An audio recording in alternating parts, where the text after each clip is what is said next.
Il y a eu, je pense, un vrai travail de fait au sein des équipes des soins d'urgence, de réanimation. Ils ont été sensibles à ce besoin d'accompagnement spirituel. Nos collègues ont été appelés assez régulièrement pour accompagner des personnes en fin de vie. Deux de nos collègues ont pu, de ce qu'elles en témoignent, être le lien entre la famille et le patient et permettre une fin de vie paisible.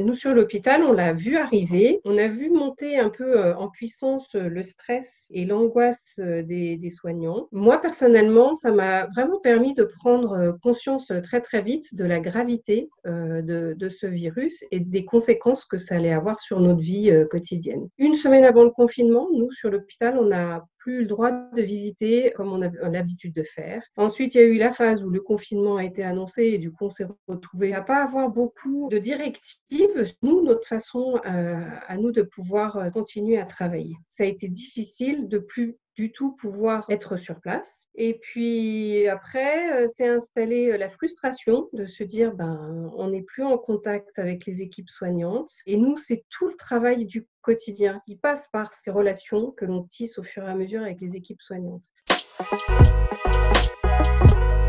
Sur chaque hôpital, il y a en principe une équipe et notre mission, c'est de répondre aux besoins spirituels des patients. Donc suite à la demande d'un patient, les soignants font appel à nous ou le patient nous appelle, directement ou la famille et au fur et à mesure de l'échange que l'on va établir, on va discerner la demande de la personne.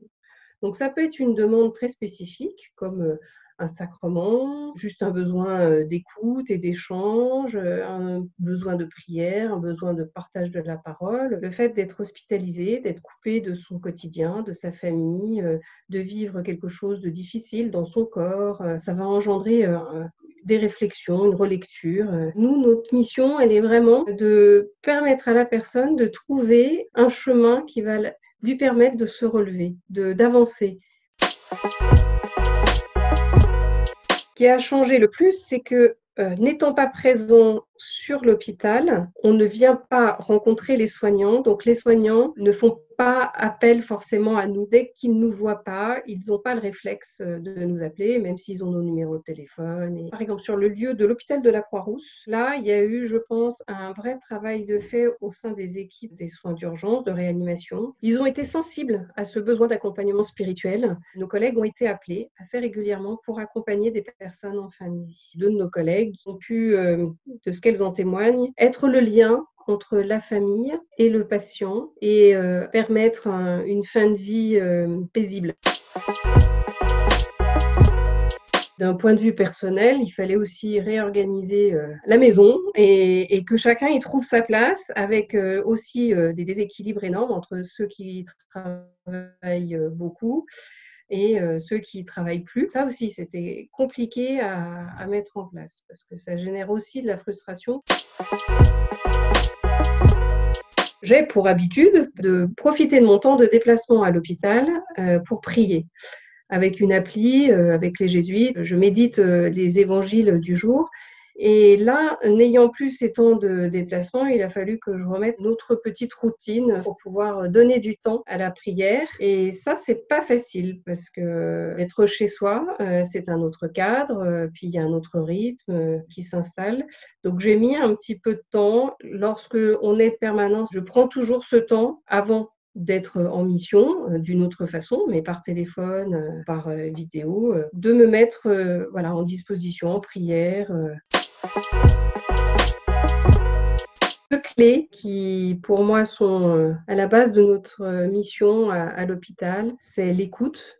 Quand, Dieu, nous demande d'être à l'écoute, écoute Israël, ça c'est vraiment, le cœur de notre mission, d'être, en écoute et paix à cette maison. Jésus, régulièrement, le dit, quand il vient rencontrer, ses amis, mais même il demande à ses disciples d'aller à la rencontre et de porter cette paix.